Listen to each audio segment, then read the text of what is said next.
दयालु अनंत सुख सम्राट आदि सद्गुरु सर्व आत्माओं के सद्गुरु सर्व सृष्टि के सद्गुरु सद्गुरु सुखराम जी महाराज जी धन्य हो धन्य परम दयाल सद्गुरु दयाल जी महाराज ने धन्य हो धन्य परम दयाल सद्गुरु बाबा जी महाराज ने धन्य हो धन्य कालनपुर धाम में बारंबार प्रणाम स्वीकार हुए राम सभा में राम आ रहा है। सभी राम संवेदनों को राम शास्त्रों को राम सबको प्रणाम। महाराज की कृपा से प्रातःकालीन सत्संग का सिमरन का समय हर्षोल्लास आनंदमय वातावरण के साथ पूरा हो रहा है। महाराज की कृपा दृष्टि से भाई बहनों पर ऐसी बनी रहे, यही राम जी से अरदास करते हैं कि सदैव ऐसी कृपा दृष्टि आप सब जीवों पर बनाए रखना।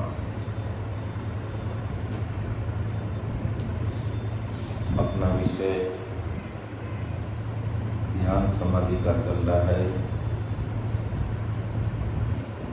और इसमें करीब 11 भाग ले चुके हैं। मेरुबंध का विषय चल रहा है। जब मेरुबंध पर आते हैं वहाँ की कैसी अनुभूति होती है वो हमें समझना है। विषय बहुत गहरा है लेकिन समझना भी बहुत जरूरी है। गहरा विषय अमर लोग जाने के लिए इसको समझना भी बहुत जरूरी है। नारायणपुरी गाँव से मुर्गी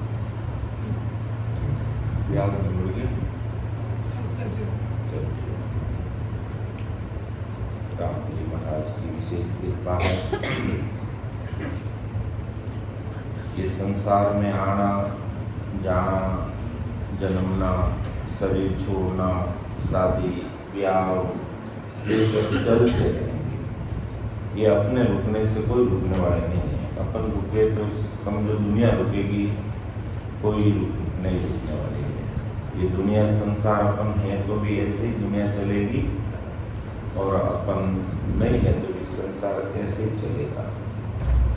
तो अपने प्रारब्ध अनुसार जो भी हो रहा है उसको होने दीजिए और जितना समय हो सके अपनी गृहस्थी का कार्य करते हुए अपने बुजुर्ग माता पिता की सेवा करते हुए घर परिवार और देश के प्रति अपना दायित्व निभाते हुए हमें अधिक से अधिक समय सत्संग में सिमरन में सेवा में और ज्ञान चर्चा में निकालना चाहिए। जो सिमरन हमारे द्वारा किया जाता है बैठ करके हम जितना राम राम लेते हैं राम स्मरण करते हैं यही हमारा वास्तविक धन है। और शरीर छूटने के बाद यही धन हमारे पल्ले बनने वाला है, हमारे साथ चलने वाला है। बाकी संसार का धन पूरा का पूरा यहीं रहने वाला है।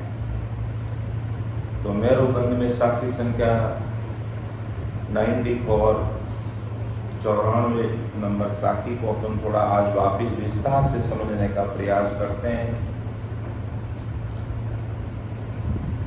क्योंकि हमारे चेन्नई से भी रामस्नेह जी पधारे नए नए हमारे, तो उनको भी थोड़ा समझ में आ जाएगा और अपने भी और थोड़ा समझ में आ जाएगा कि सब सुर देखा एकटा इंद्र लोक में आई गण गंधर्व गावे घना बहुत सुर राग बजाई। सुन भी इन बाथरूम में ताड़ो लगाए दो और कह दो बाथरूम घूम रहे में बाथरूम है उठ जाओ और बार बार खटपट करें। जो अंदर वाला रूम है नहीं तो अंदर वाले रूम में चले जाओ, ठीक है ना। इन्हें बार बार खटपट मत करो। रूम में अंदर बाथरूम है क्या, उस बाथरूम में चले जाओ सब जिन किन्हीं बाथरूम जाना है तो इस रूम के अंदर जो बाथरूम है और इन बच्चे लोगों को एक तरफ कर दो, बार बार दरवाज़ा खोल दो या बंद कर दो। दरवाज़ा खोल दो, इस दरवाजे को पूरा खोल दो इसको, ताकि दरवाज़ा आवाज़ नहीं करे। इसको दरवाजे को खोल दो। और किसी को भी अगर बाथरूम जाना है तो इसके अंदर बाथरूम बना हुआ है उसमें जाएंगे, इस बाथरूम को काम नहीं लेंगे। जब सत्संग चलती है इस बाथरूम को काम में नहीं लेना। बस और भी जाना तो इस रूम में भी बाथरूम है और ऊपर भी है, खूब सारे बाथरूम। ये सामने खटपट मत करो, थोड़ा भजन सिमरन करते समय भी डिस्टर्ब रहता है और सत्संग करते समय डिस्टर्ब रहता है। बाकी जब सत्संग नहीं चलती है उसको काम में लेने के लिए बनाया है, तो ऐसा मेरा निवेदन रहेगा। मैं कोई आदेश नहीं दे रहा हूँ कि आप लोगों को ऐसा ही करना पड़ेगा।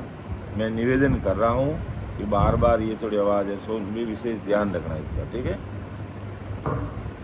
तो सब सुर देखा एकटा, इंद्र लोक में आई, गण गंधर्व गावे गणा, बहुसुर राग बजाई। विकास तो वही बैठ गया, एक भी बच्चा इधर दौड़ता नजर नहीं आया, एक भी दरवाजा की आवाज नहीं आनी चाहिए, पीछे बैठ महाराज। तो परम दयाल सद्गुरु सुखराम जी महाराज इस साखी के माध्यम से आज हमें संसार के सारे भाई बहनों को समझा रहे हैं कि गंधर्वों को गुरु के स्थान पर रखें, यानी गण गंधर्व है, जिसमें गंधर्व को कई शास्त्रों में गंधर्व को गण के गुरुओं का स्थान रखा है। और अगर अपने इसको शरीर विज्ञान से इन्हें समझें तो इन्हें कपाल तंत्रिकाओं के उद्गम स्थल से वर्णित कर सकते हैं।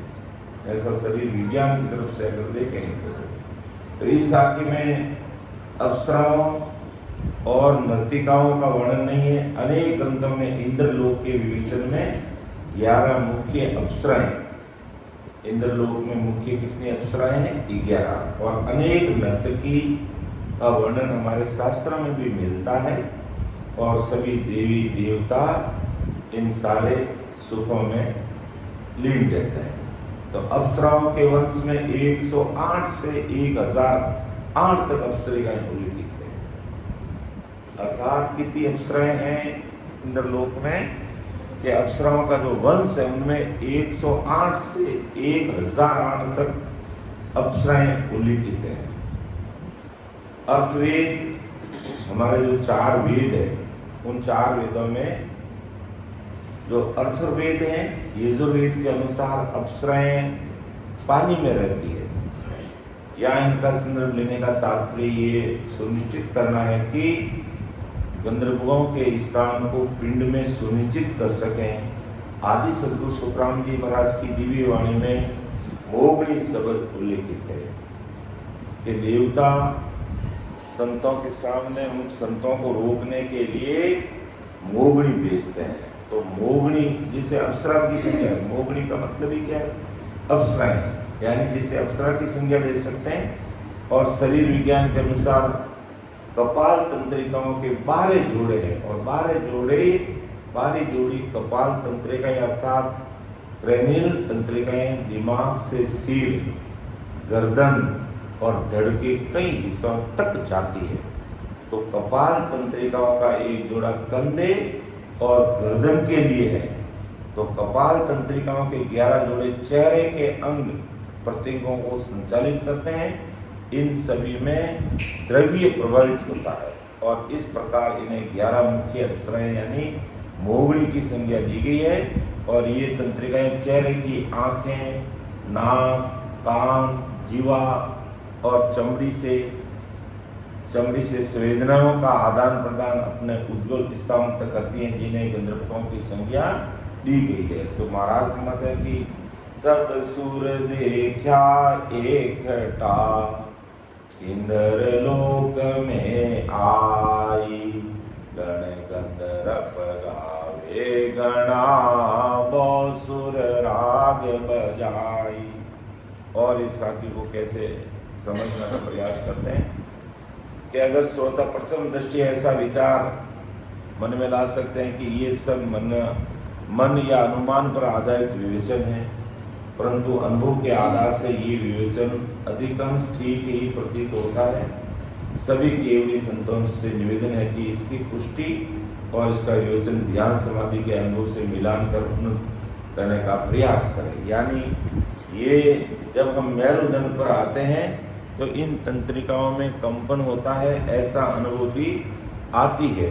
तो और भी संत जब मेरुदंड पर पहुंचते हैं और यहाँ से त्रिपुटी की तरफ आगे बढ़ते हैं तो ऐसी अनुभूतियाँ इस शरीर के अंदर घटित होती है।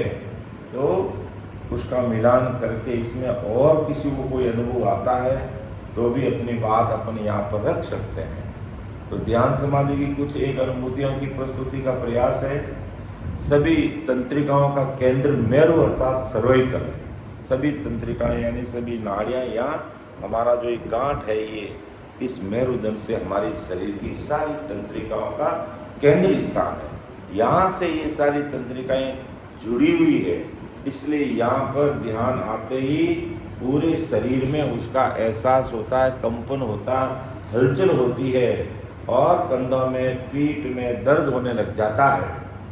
तो यहाँ पहुँचने पर पहला अनुभव नाक के स्वरों का है, यानी श्वास की संवेदना भ्रुकुटी पर तीव्र हो जाती है, यानी सांस तेज चलने लग जाती है और नाभि पर झिणी, नाक पर तेज और नाभि पर झिणी हो जाती है।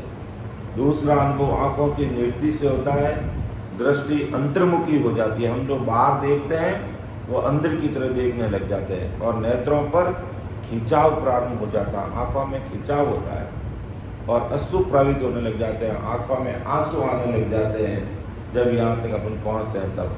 तीसरा अनुभव कानों से आता, जब मेरु पर अनुभूति होती है तो पहले बाएं कान में कान झपकने जैसा अनुभव आता है, बाएं कान में, यानी हमारा ये जो दावा कान, बाएं कान में ध्वनि गूंजने लगती है, फिर एक कान में आवाज़ आती है, ऐसा भी बोलते हैं कई भाई बहन। सुमन करते करते ये अनुभव दावे कान में, पहले बाएं कान में अनुभूति आती है, फिर दाहिने यानी पहले दावे में, फिर जीमड़े कान में। और चौथा अनुभव नाक के आसपास चेहरे की त्वचा पर होता है और कैसा होता है, चींटियों के रेंगने जैसे आवाज़, जैसे नाक पर ऐसा लग रहा है कि सिमरण करते करते कि भी नाक पर कोई चींटियाँ चल रही है। ये कभी स्थिति बनती है जब हमारा ध्यान यह सर्वाइकल पर आता है, मेरुदंड पर आता है, धर्मराय के स्थान पर आता है, 21 स्वरूप पार करके सबसे ऊपर में आता है तब, और चींटियों के रेंगने जैसा आवाज़ होता।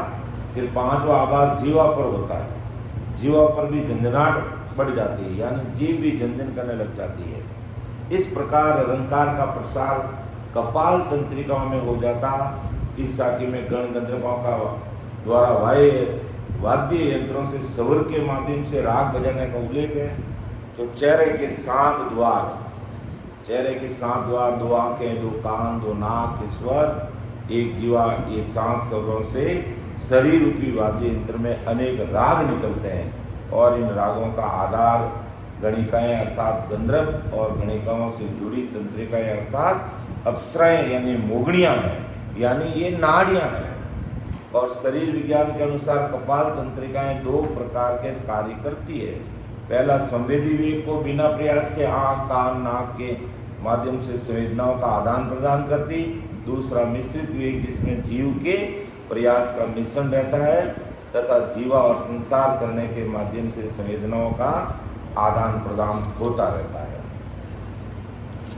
फिर महाराज ने है जो सतरूप आनंद पद महचर निज नाम के ग्रंथ से एक साखी लेकर के यहाँ पर रखने का प्रयास किया इन चीज़ों को समझने के लिए कि बे इंद्रिया को सुख रे हट बिन लियो न जाई, तीना को सुख सहज में लेत सरब हंस आई, लेत सरब हंस आय पाय फिर दुखिया होई, अर व्यास्या सुन ज्ञान ताय में दोकन कोई, ओदिष्टांग सुख राम के सब नर सुनियो आई, बे इंद्रिया को सुख रे हट बिन लियो न जाई।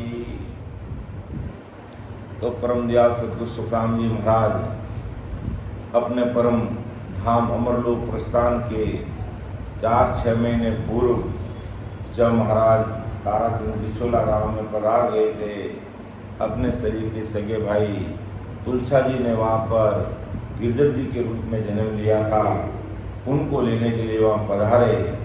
तो अमरलोक प्रस्थान से 4-6 महीने पूर्व वेदांती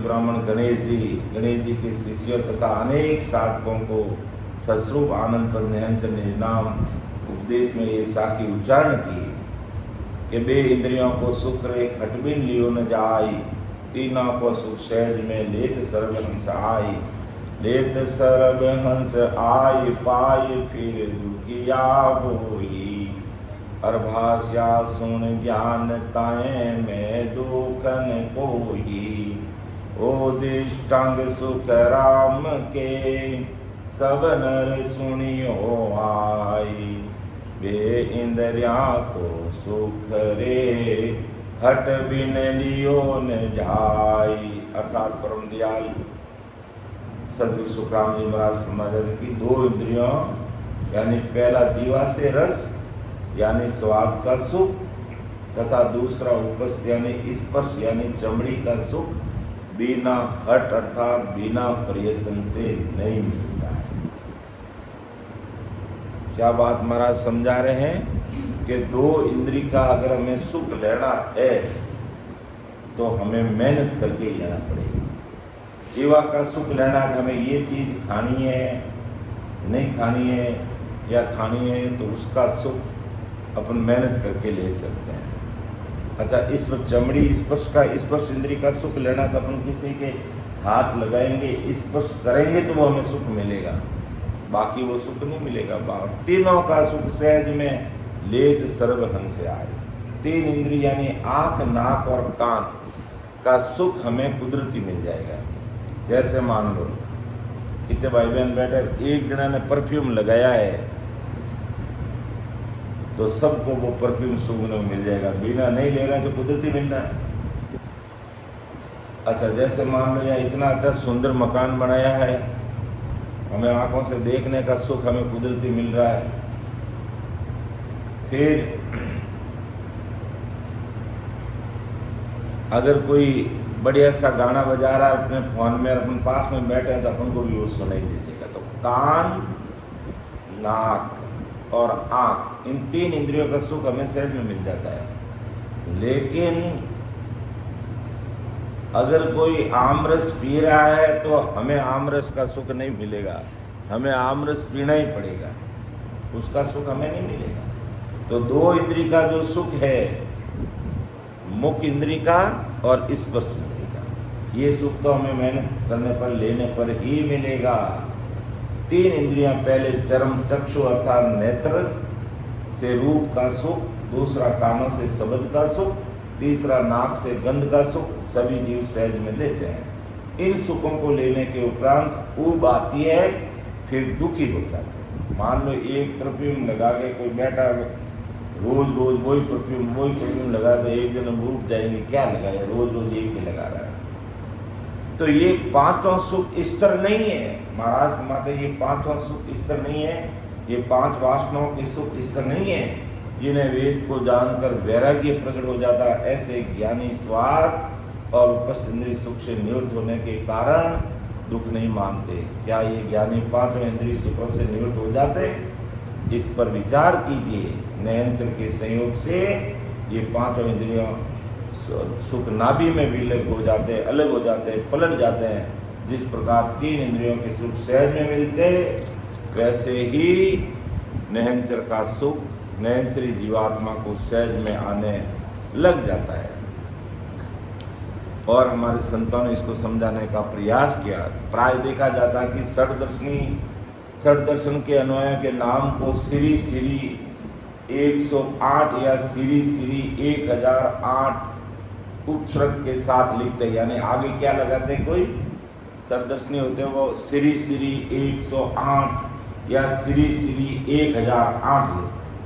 और अपने भी कई संत राम शनि दैव ने श्री श्री 1008 श्री दरियाव जी महाराज।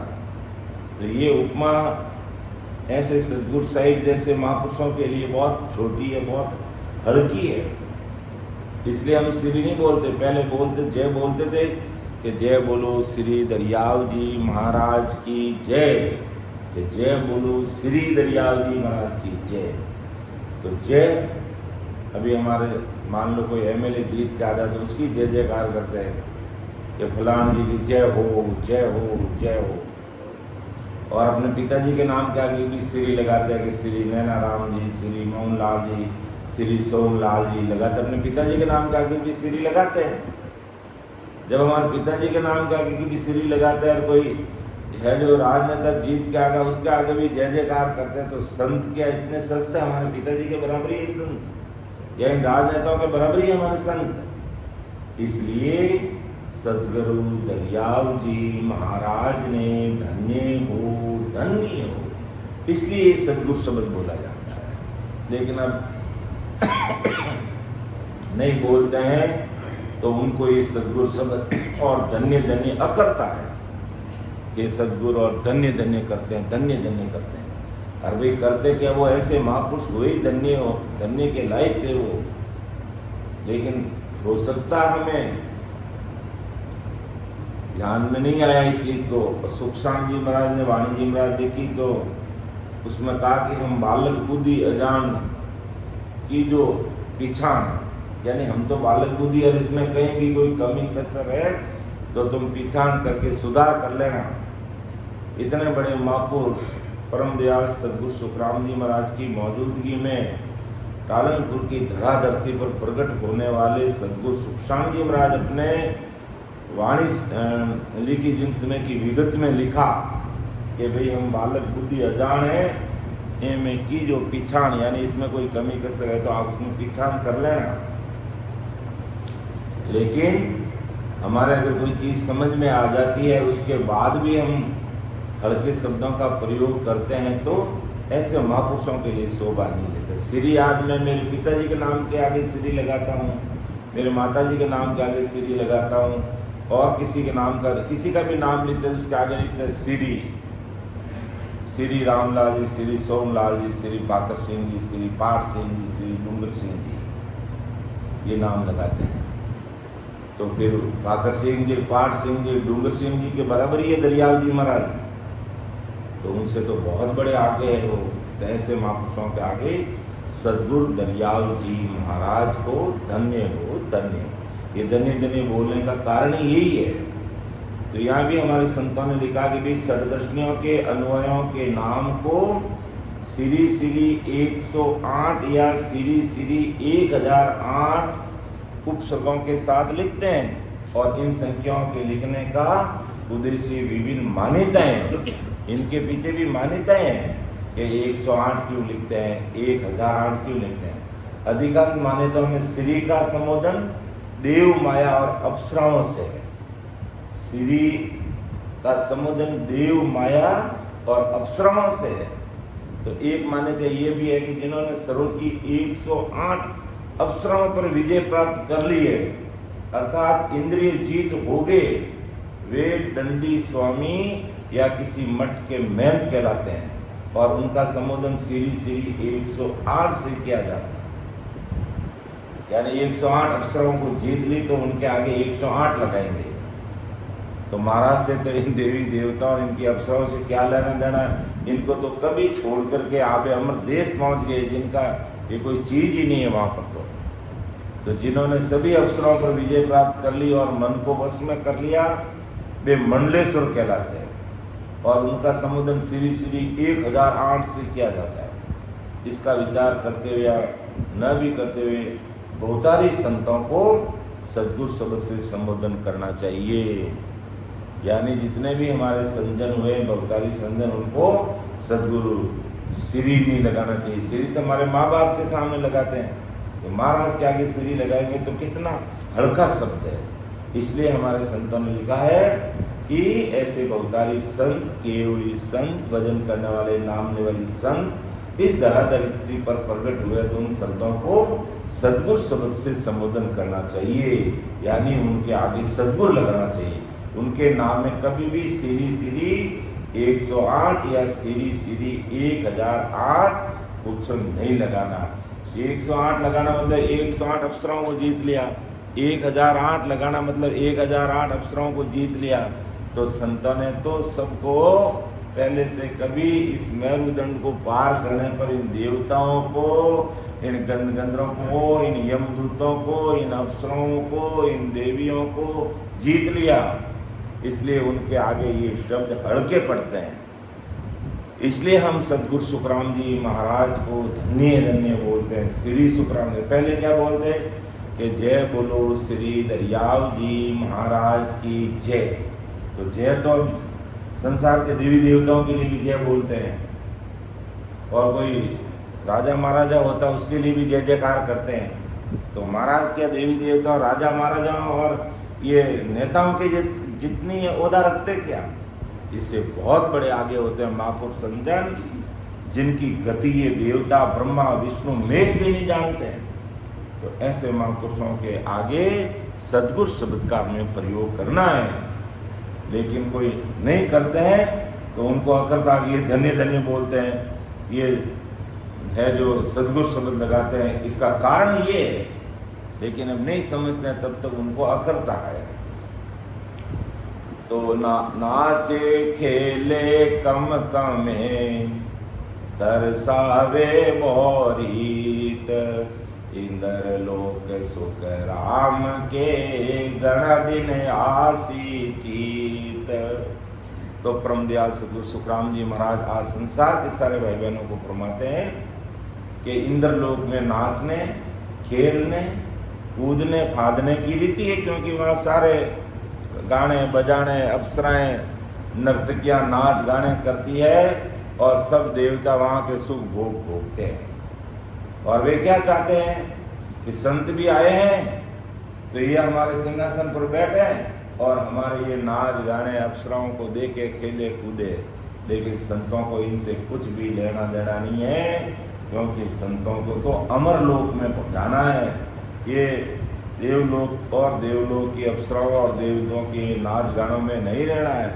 इसलिए ये सभी देवता ऐसे संतों को वहाँ रोकने का कोशिश करते हैं, इसलिए अनेक रीतियों से तरसाते। इंद्रलोक की रीति बहुत दिनों तक चित्त में आती रहती है कि क्या क्या ये देवता कैसे कैसे काम करते हैं। तो इस साखी में अपने इंद्रलोक के स्वर्गों और भवनों की रीति का वर्णन है। यहाँ देवता गण गंधर्व अप्सरा इत्यादि नाचते, खेलते, कूदते, फानते। कुछ संत कम में शब्द को कंपायमान होना भी मानते हैं, भी आते आते शरीर में कंपायमान होने लग जाता है। इंद्रलोक पर आश्रित शहरों के निवासियों को अनेक प्रकार से तरसाते हैं। नैतिक जीवात्मा को इंद्रलोक से आगे जाने पर भी इंद्रलोक की रीतियाँ बहुत दिनों तक चित्त में रहती है कि ये इंद्रलोक और इंद्रलोक के निवासी और इंद्रलोक की सभा में बैठने वाले देवी और देवता और अप्सराएं क्या करते हैं, वो संतों के भी दिमाग में रहता है कि अपन जिस रास्ते से निकल रहे हैं उस रास्ते में जो चीज आती है तो दिमाग में तो रहती है।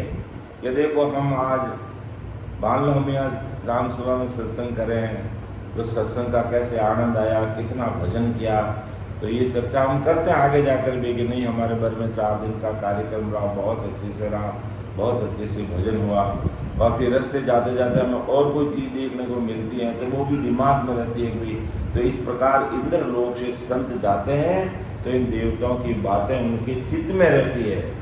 और ये तो रहेगी ये बात। अब शरीर विज्ञान के अनुसार अगर अपन समझें तो रीढ़ में उससे जुड़े हुए अंगों में कोशिकाएं देवताओं के तुल्य, जितनी भी हमारी कोशिकाएं हैं उनको देवताओं का समान माना।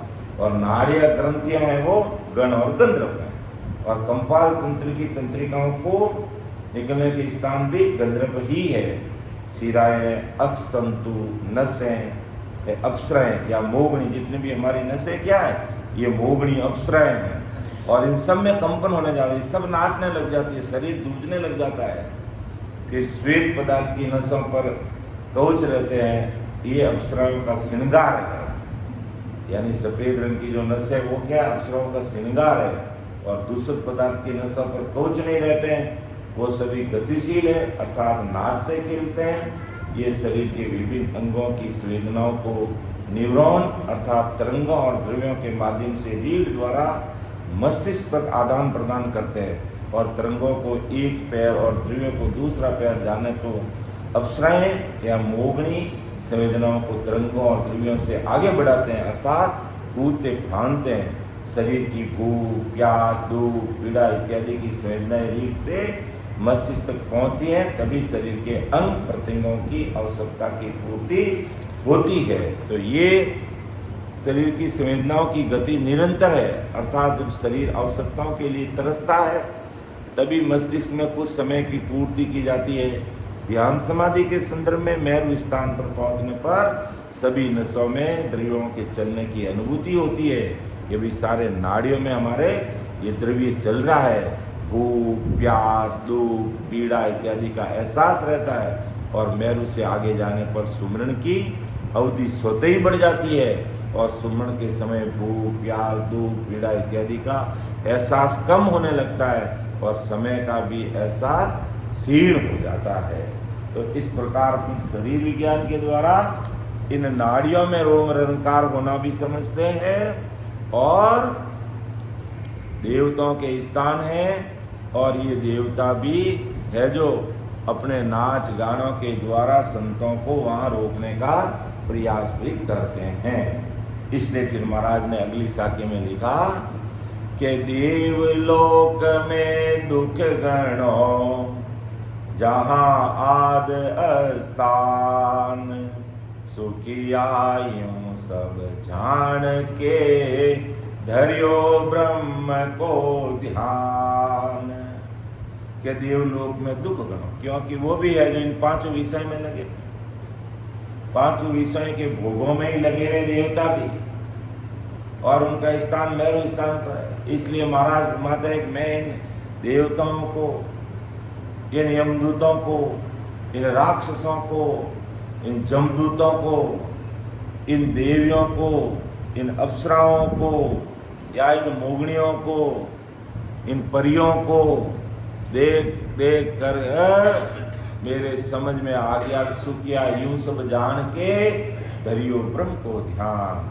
कि उस राम जी का ध्यान किए बिना ये देवता राक्षस सब इन पांच विषयों के भोगों में सबके सब उलझे पड़े हैं और संसार इनको बड़ा मान के बैठ जाती है, इनको पावरफुल मान के बैठ जाती है, जबकि पावरफुल एक वो सस्वरूपशाही पावरफुल परमात्मा ही है।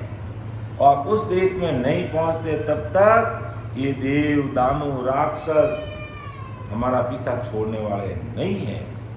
तो देवताओं की आदि स्थान मेरु स्थान रीढ़ है, ये रीढ़ की यदि पूरी की पूरी ये देवता की स्वर्ग और ये मेरु स्थान देवताओं का है।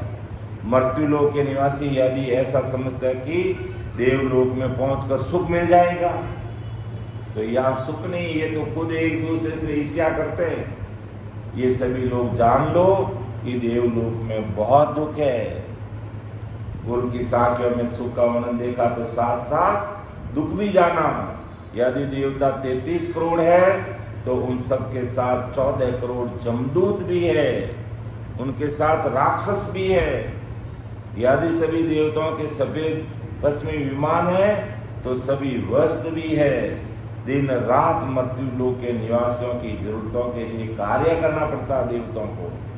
क्योंकि देवताओं जाके फेरी चलाते हैं, फेरी देते हैं, तो बोलते हैं तो देवताओं को उनका काम करना पड़ता है, रात दिन लगे रहते हैं। यदि नाच गाने का सुख है तो छोटी बड़ी पदवियों का मत्सर भी संग लगा हुआ है। यदि सूर्य का सरस प्रकाश हर समय है तो यम की छाया भी समय पर पड़ती रहती है, हर समय सिर पर है। परमदयाल सदगुरु सुखराम जी महाराज चेतावनी के साथ उपदेश दे रहे हैं कि सभी लोग इस दुखों को भली भांति जान लो। कि देव क्या जानना कि देवलोक में दुख गणो जहाँ आद स्थान सुखिया यूं सब जान के धर्यो ब्रह्म को ध्यान। राम। पैसा ठीक है संगत में आवे आई नहीं आई है संगत में भुला जाए क्या ये याद करिए गाना नहीं। तो आदि सदगुरु सुखराम जी महाराज चेतावनी के साथ आज हम सब भाई बहनों को ध्यान समाधि के माध्यम से समझा रहे हैं कि सभी लोग इस दुखों को भली भांति जान लो। अपन जो जानते हैं कि देवता सुखी होंगे, देवता हमसे दुखी है, और यदि इन दुखों से छुटकारा चाहते हो तो ब्रह्म अर्थात सतस्वरूपी राम जी का ध्यान करो कि सुखिया यूं सब जान के जरियो ब्रह्म को ध्यान, अर्थात राम जी का ध्यान करोगे तो इन देवी देवता राक्षस यमदूतों से हमारा छुटकारा होगा। तो मेरे देश चलो जहाँ अनंत सुख है और मेरे देश में दुखों का लेश मात्र भी प्रवेश नहीं है। और इसलिए महापुरुषों ने कहा भी है कि चालो नीरे हंसा अपना राम जना रे दे सर्वा पद को बंचे सदा रे शिव सन से सर्वा पद को बंचे सदा रे शिव सन से सचालो नीरे हंसा अपना राम जना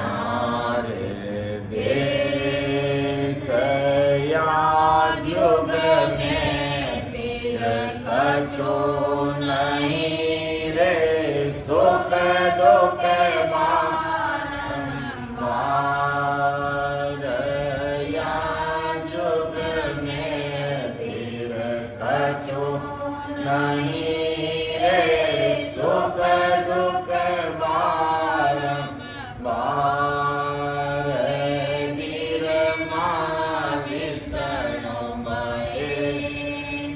सारा फिर फिर ले अवतार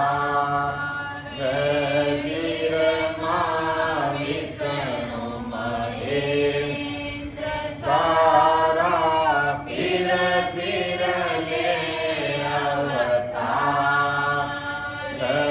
चालो नीरे हंसा अपना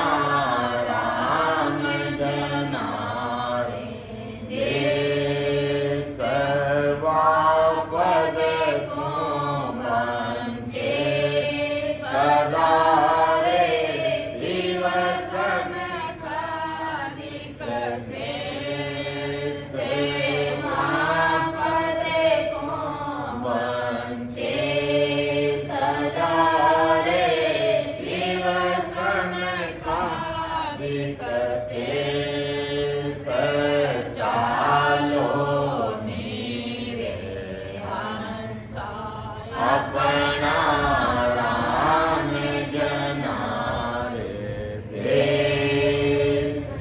तो महाराज में चेता रहे कि उस देश में चलो, ना तो कोई यमदूतों का दुख, ना देवताओं का दुख, ना मृत्यु लोक का दुख, ना कोई भवसागर का दुख, ना कोई लख 84 का दुख, ना कोई गर्भवास का दुख, कोई तेरी मेरी कोई दुख नहीं, वहां सुख ही सुख है। मान लो उस देश में पहुंच गए और सीता जी के जजगी ने मुझे तो दुख दो, तो वहां मांगने पर दुख नहीं मिलेंगे, मांगने पर दुख नहीं मिलेंगे। क्या नहीं, अब जजगी के मुझे तो आओ जी थोड़ा सा दुख दीजिए, कि भाई ये दुख हमारे यहाँ पे नहीं। यहाँ तुम सुख भले कितना ही मांग लो, सारा सुख मिल जाएगा, लेकिन दुख नहीं मिलेगा। तो हम यहाँ में फिर सही सर्वलोक सुरराई, नहीं मानी सुख राम जी एक सुधु जी जा। क्या आदि सदगुरु सुखराम जी महाराज माने कि ठीक है हम इंद्रलोक से सभी लोगों में घूमे, परंतु एक कहते दूसरी बात नहीं मानी। अर्थात हमें तो राम जी के देश में जाना है जहाँ सुख ही सुख है, बस हमें तो वो सुख प्राप्त करना है। तो इंद्रलोक के सभी लोगों में घूमे, ये जानने का प्रयत्न किया कि बिना दुखों के सुख कहाँ है, सभी जगह दुख ही दिखे। इसलिए सद्गुरु ज्ञान से समझे हुए अमरलोक के साधन के अतिरिक्त अन्य कोई भी साधन नहीं अपनाया। एक ब्रह्म ध्यान कोई साथ में रखा, जप अर्थात 3 लोगों के नाम और मंत्र उच्चारण नहीं किया और केवल सत्य स्वरूपी राम नाम का विधिवत सिमरन किया। तब अर्थात शरीर को कष्ट देकर होण काल तक का ध्यान नहीं किए और केवल सत्स्वरूपी परमात्मा का ध्यान किया और सत्य पालना अर्थात जगत के याचकों को उनके मांगने वाली सभी वस्तुएं देने के लिए तत्पर रहना छोड़ दिया और अपना निजमन सद्गुरु अर्थात निज तत्व को दे दिया। इस प्रकार 3 लोक के अनंत साधनों को नहीं साधा और केवल अमर लोक का साधन किया। धारो धार आती जाती सांस में राम सुमरण किया और शरीर विज्ञान की दृष्टि से समझे तो रीढ़ से जुड़ी हुई कोशिकाएं, अक्षतंतु, शिराएं, कोशिकाएं शरीर के विभिन्न अंग प्रत्यंगों में फैली हुई, इनका विस्तार पाताल से लेकर मस्तिष्क तक है, जिसमें संपूर्ण पृथ्वी पाताल और स्वर्गलोक आ जाता है। ध्यान समाधि में नयन शरीर के साथ शरीर में श्वास, नाड़ियों, कोशिकाओं सभी को खोज लिया सिमरण करते हुए और सभी में निरंकार का प्रसार हो गया, राम निरंकार फैल गया। इनमें मिलने वाले सुखों और दुखों को अनदेखा किया और विधिवत राम राम सुमरण करता गया। इसलिए महाराज ने कहा कि हम या में फिरिया सही सर्वलोक सुर राई, नहीं मानी सुख राम जी एक सुंधु जी जाई। और क्या करते देवता, कर जोड़े ए वीण वे एक पग के पाण, देवलोक सुख राम जी हाजर छड़ी कबाण। अर्थात परम दयाल सद्गुरु सुखराम जी महाराज फरमाते कि देवलोक के निवासी हाथ जोड़ते विनय करते हैं। देवलोक एक पगडंडी का पहाड़ और एक और तैयार किए हुए कमान की तरह है कि कर जोड़े हुए वीण वे एक पग के पाण, अर्थात एक पग पर खड़े रहते वो देवता हाथ जोड़ करके। देवलोक सुखराम जी हाजर चढ़ी कमान, जब उस मेरुदंड पर जाते हैं तो हमारा शरीर है जो कमान की तरह झुक जाता है। अर्थात परम दयाल सद्गुरु सुखराम जी महाराज मर्तलोक के जीवों को देवलोक की स्थिति समझाते हैं कि देवलोक में रहने वाले भी परमात्मा को हाथ जोड़कर विनय स्तुति करते हैं और मर्तलोक के जीव यदि ऐसा सोचते कि देवी देवताओं की सभी जीव हाथ जोड़कर स्तुति करते और देवी देवताओं को प्रसन्न होने पर जीवों को हमेशा के लिए सुख मिल जाते हैं, तो ये सत्य नहीं है, क्योंकि देवता तो वो अपन से भी ज्यादा दुखी है। देवता भी सत्स्वरूपी परमात्मा राम जी का सुमरण करते और देवलोक में देवताओं के रहने की जगह पगडंडी पर है। जिस प्रकार मृत्यु लोक में पहाड़ों पर एक पैर रखने की जगह वाली एक पगडंडी होती है, जिस पर एक पैर रखकर दूसरा पैर आगे रखकर चलना होता है, इस पहाड़ की आकृति धनुष अर्थात खींचे हुए कमान की तरह। जब धनुष पर तीर रखकर प्रतिज्ञा चढ़ाई जाती है तो जैसा आकार धनुष का होता है वैसा ही आकार रीढ़ का है, इस रीढ़ की हड्डी का। तो मर्त्युलोक में जीवों को चलने के लिए खुले चौड़े रास्ते हैं, ऐसी सुविधा देवलोक में नहीं है। विमान की दृष्टि से शरीर को सुचारू रूप से चलाने, विज्ञान की दृष्टि से चलाने के लिए रीढ़ से जुड़ी हुई कोशिकाओं और तंत्रिकाओं शरीर के सभी अंग प्रत्यंगों की संवेदनाओं पर आधारित है। ये बिना संवेदनाओं के शरीर संचालन का कार्य नहीं कर सकती। ये कोशिकाएं देवताओं की प्रतीक है और अक्षतंतु रूपी वाहनों पर पूर्ण निर्भर है और श्वास का मार्ग जितना खुला हुआ है उसकी तुलना में रीढ़ का मार्ग अति संकीर्ण है, अति संकड़ा है। इतना ही नहीं, इसमें बहुत नसें और नाड़ियां हैं। केंद्र नलिका अर्थात सेंट्रल कैनाल अत्यंत संकीर्ण है, यानी इसकी चौड़ाई बहुत ही कम है। ध्यान समाधि के अनुभव से यदि परखें तो 3 लोक में सबसे अधिक दुख रीढ़ के मार्ग का है, यानी पीछम के मार्ग का बड़ा भारी घाट है। पीछम के मार्ग को पार करना मार्ग, तो रीढ़ का मार्ग अर्थात देवताओं को पार करने का, तो रीढ़ के बीच में शब्द के आधार से गुजरते हुए बहुत पीड़ा होती और रीढ़ में धनुष की तरह खिंचाव होने लग जाता, शरीर कबान की तरफ पीछे झुकने लग जाता।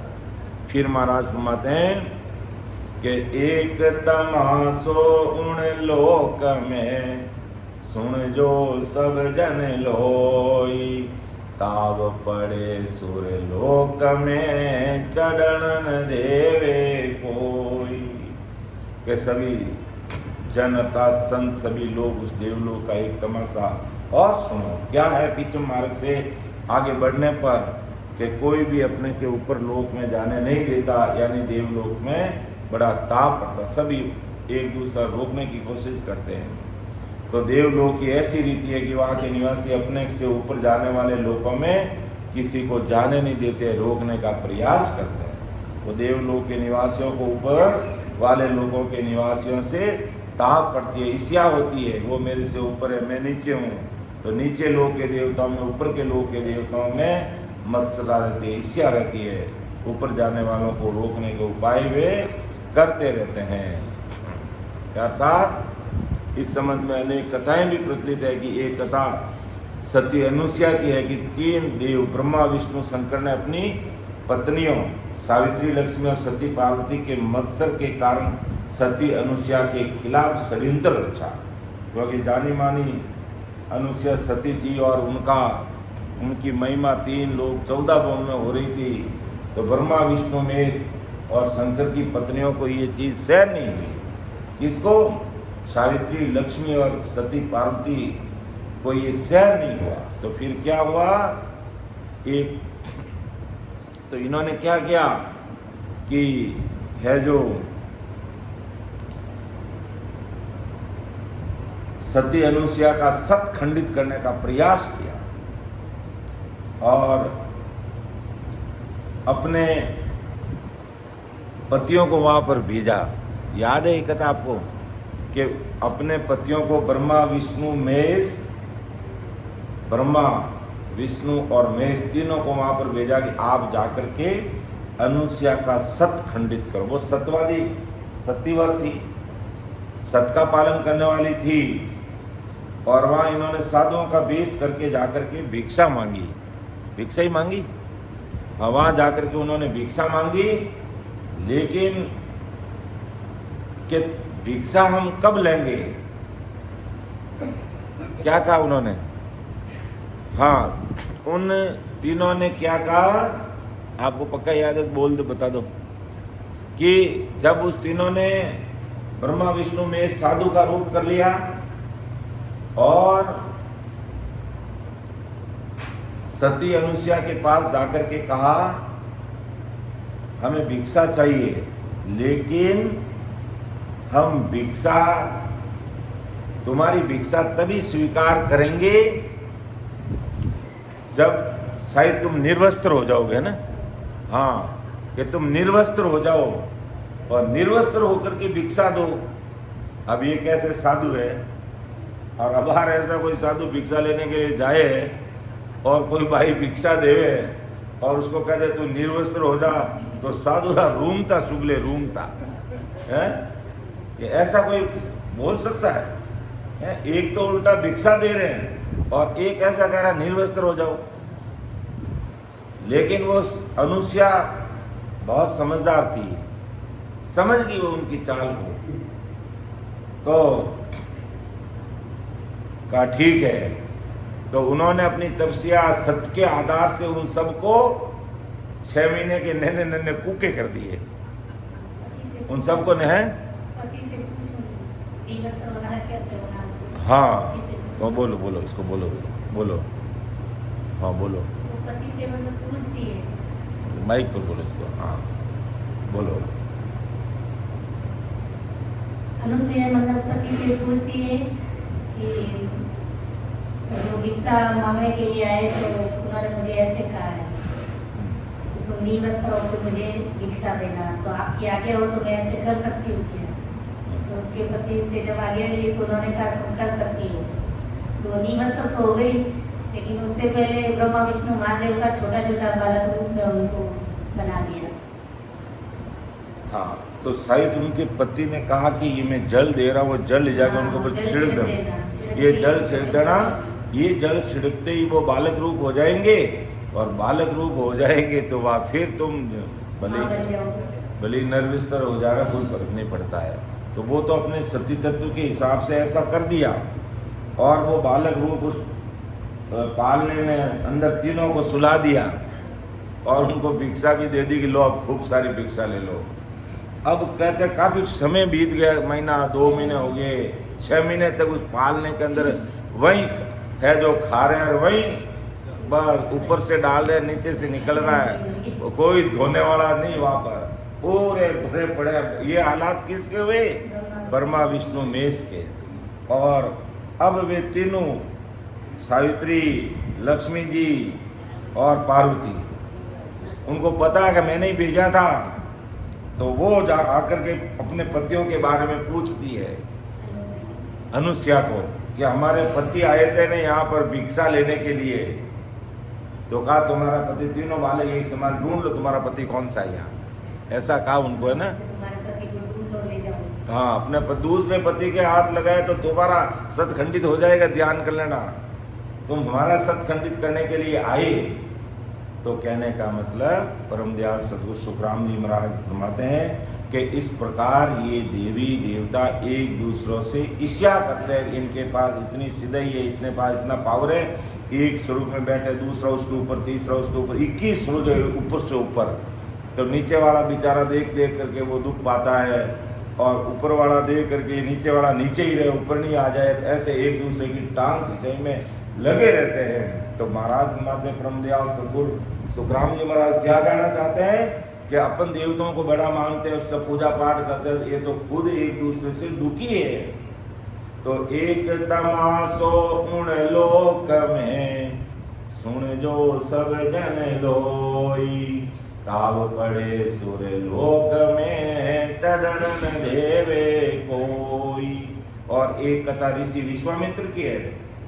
इंद्र ने उनकी तपस्या को खंडित करने के लिए मोगड़ी यानी अप्सरा मेनका को भेजा था, उसकी तपस्या को खंडित करने के लिए। और एक कथा राजा बलि की है, और वो भी कथा सब जानते हैं कि किस प्रकार मेनका के साथ शायद उसका शादी हो जाती है, फिर पुत्री जन्म लेती है। तो एक और कथा राजा बलि की है, जिन्होंने देवताओं को परास्त कर देवलोक पर अपना आधिपत्य जमा लिया। तो देवताओं के मत्सर के कारण दानी राजा बलि को छल से पाताल में भेज दिया।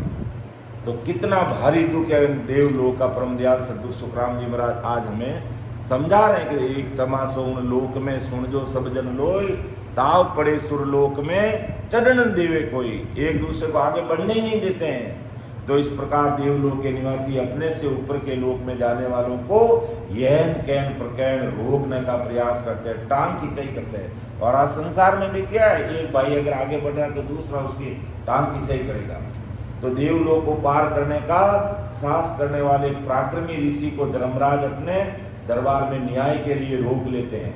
और ऊपर जाने वालों को रोकने का मुख्य कारण ऐसा है कि देवलोक में ऊपर के लोग दिखाई देते रहते हैं और उनकी क्रीड़ाओं का ताप यानी प्रभाव नीचे के देवताओं पर पड़ता है। फिर और इन सब बातों को जगत के उदाहरण से अपन समझने का प्रयास करते हैं कि नीचे के लोग पाताल के निवासियों को उनके ऊपर मृत्यु लोक में रहने वालों के व्यवहार से प्रभाव पड़ता है। दुष्कर्म करने वालों, उचित खान पान न रखने वालों का बोझ पाताल अर्थात नाग लोक के निवासियों पर पड़ता है। सत्स्वरूपी संत शेर सहित राधा किशन जी महाराज ने इसका एक उदाहरण वर्णित किया कि जैसे मनुष्यों को भारी पगड़ी से कष्ट नहीं होता, परंतु एक छोटी सी केस कीट जू की उपस्थिति अत्यंत कष्टकारी होती है। इसी प्रकार मृत्यु लोक के दुराचारी जीवों से नागलोक के प्राणी दुखी होते हैं। अपन इतनी बड़ी पगड़ी पहनते हैं, साफा पहने हुए हमारे बहनों सा के भी, तो इनको दुख नहीं हो रहा। और इस साफे में अगर एक जू चली गई या एक कीड़ी या मकोड़ी चल के इधर उधर दौड़ने लगी तो इनको दुख हो जाएगा। तो इसी प्रकार ऐसा इन देवलोक में ऐसा बड़ा भारी ताव है, ऐसा बड़ा दुख है, और अपन संसार के लोग इन सबको बड़ा मान करके बैठते हैं। यानी मर्त्य लोक में किसान टिड्डी दल को भगाने का प्रयत्न करते हैं, पहले ढोल नगाड़ों की आवाज़ की परिंदों से अपनी फसल को बचाते हैं। इतना ही नहीं, टिड्डियों के अंडों को रसायन के प्रयोग में नष्ट करते हैं। इसी प्रकार देवलोक में नीचे के लोगों के निवासी अपने से ऊपर के लोगों के निवासियों को बचाव का साधन करते रहते हैं। एक और आपदा से मृत्युलोक के निवासी अपने बचाव करते हैं। देव इच्छा से बादलों की बिजली गिरने का कष्ट होता है और डर मृत्युलोक के निवासियों को बना रहता है, तो ऊंची इमारतों पर विद्युत प्रतिरोधी यंत्र यानी तांबे की छड़ी को पृथ्वी तक रोपित करते हैं ताकि विद्युत प्रवाह का प्रभाव इमारतों और प्रतिष्ठानों पर नहीं पड़े। इसी प्रकार देवलोक के निवासी अपने ही अधिक पुण्य अर्जन करने वालों को अपने से अधिक पुण्य अर्जन से रोकते हैं। जैसे इंद्र भगवान को डर किस बात का रहता है कि कोई मेरे से ज़्यादा है जो तपस्या करके मेरा कोई इंद्रासन नहीं ले लें, तो वो जैसे विश्वामित्र बहुत 60,000 वर्ष तक तपस्या की, तो इंद्र भगवान को मन में डर आ गया कि इतनी तपस्या कर रहा है, एक दिन मेरा इंद्रासन ले लेगा, तो मेनका मोगनी को अप्सरा को भेज दिया और उनकी तपस्या को खंडित कर दिया। तो देवलोक की ऐसी अड़चन पैदा करने वाली गतिविधियों की जानकारी अधिकांश मर्त्युलोक के निवासियों को नहीं है कि कैसे देवता अड़चन पैदा करते हैं।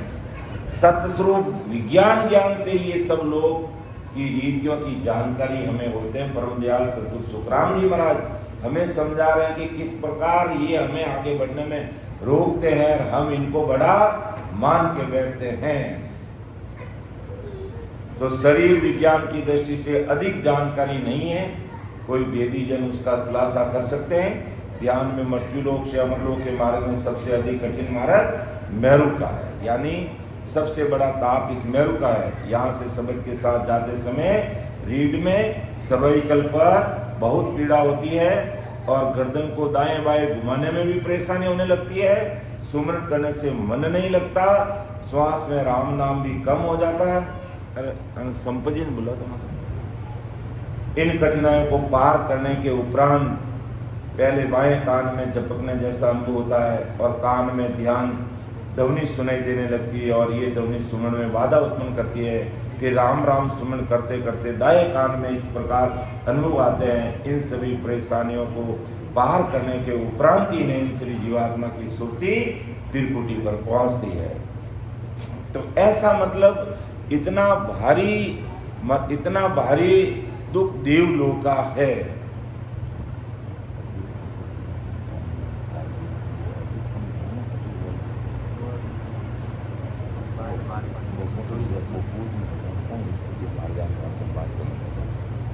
तो ऐसा महाराज ब्रह्मदयाल सतगुरु सुखराम जी महाराज हम सबको समझा रहे हैं कि इस प्रकार है जो ऐसा दुख है जो देवलोक को पार करके हम त्रिकुटी की तरफ आगे बढ़ते हैं, तो इतना भारी कष्ट इन देवी देवताओं राक्षसों यमदूतों जमदूतों देवियों अप्सराओं मोगनियों के द्वारा उस जीवात्मा को होता है। लेकिन हमें कहीं डरना नहीं, घबराना नहीं। शरीर में कहते हैं जैसे हमारी पीठ फट जाएगी, हमारा यह कंधों में इतना असहनीय दर्द होने लग जाता, बुखार आ जाता है, लेकिन फिर भी सूरवीर संत पीछे नहीं हटते हैं, भजन करके आगे बढ़ जाते हैं।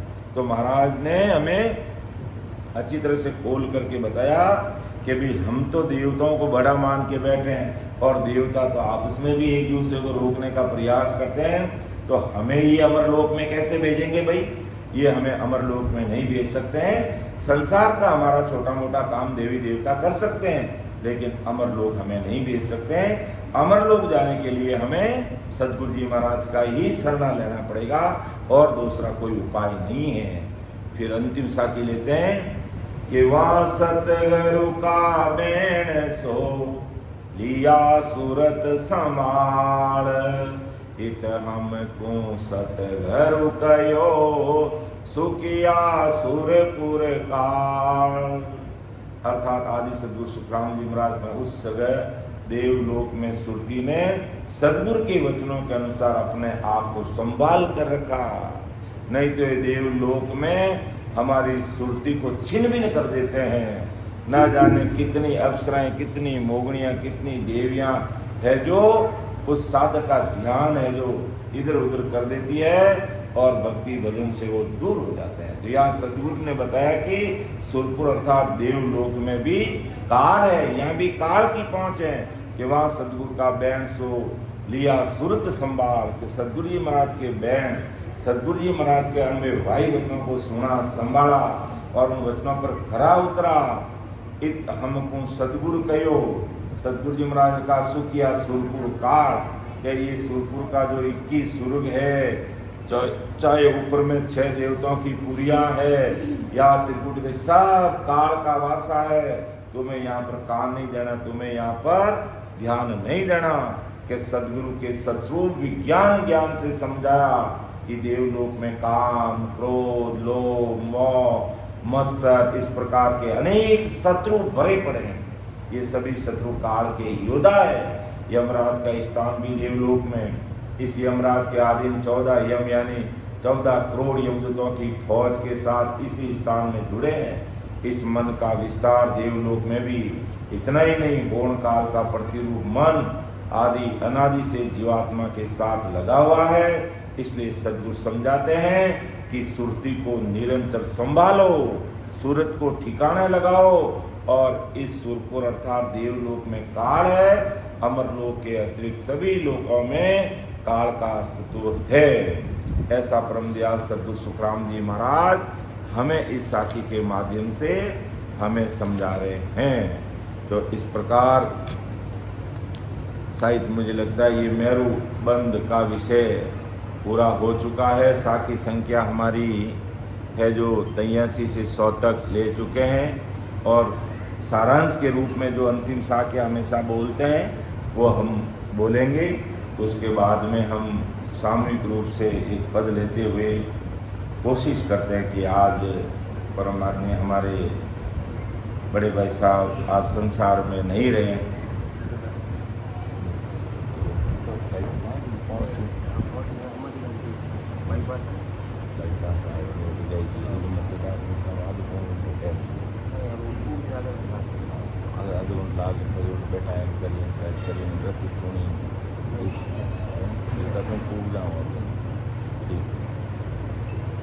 थोड़ी गाँव ठीक है तो चलो चलो ठीक है। तो हमारा ये मेरुबंद का विषय महाराज की कृपा से संपूर्ण हुआ है और इसके बाद में हम आगे का विषय अगले सत्संग में लेंगे। तो बोलने में समझाने में त्रुटि रह सकती है क्योंकि वैसे संतों ने जो भाषांतर लिखा है मैंने तो वो पढ़कर आप लोग सबके समझाने का प्रयास किया है और बाकी महाराज के अणबे जो वायु वचन है वो सत्य है, सटीक है। और सारांश के रूप में अगर अपन देखें तो महाराज यही कहना चाहते हैं कि देवलोक की बातों में ध्यान नहीं लगा करके निरंतर कितना भी शरीर में कष्ट आए, दुख आए, तकलीफ आए उसकी परवाह नहीं करें और लगातार ऊंडी गहरी सांस के साथ आते जाते सांस में सिमरन करेंगे तो महाराज की कृपा हमारे साथ रहेगी। गैबऊ निरंतर हमारे साथ रहता है और हम इस देवलोक को पार करके मेरुदंड से त्रिकुटी में पहुंचेंगे। और जो पहुंच गए हैं वो भाई बहन धन्य धन्य हैं और पहुंचने का प्रयास कर रहे हैं तो उनको भी धन्य धन्य है।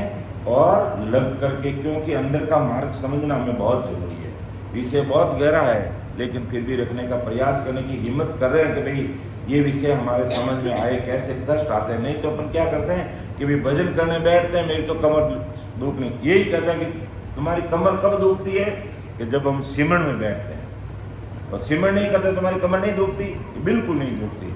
तो क्या करोगे अपने सिमरन छोड़ दो, सिमरन नहीं छोड़ना, थोड़ी देर वो कमर दुखेगी फिर ठीक हो जाएगी, कंधे दुखेंगे ठीक हो जाएंगे और दर्द होगा वो भी ठीक हो जाएगा, धीरे धीरे सब ठीक हो जाएगा। तो ऐसे महाराज के अनबे भाई घटनों को सुनकर समझ करके हमें आगे बढ़ना है, पीछे नहीं रहना है और अमर लोक ही चलना, वही सुख है, बाकी तो सब जगह जमदूत और काल का भाषा है।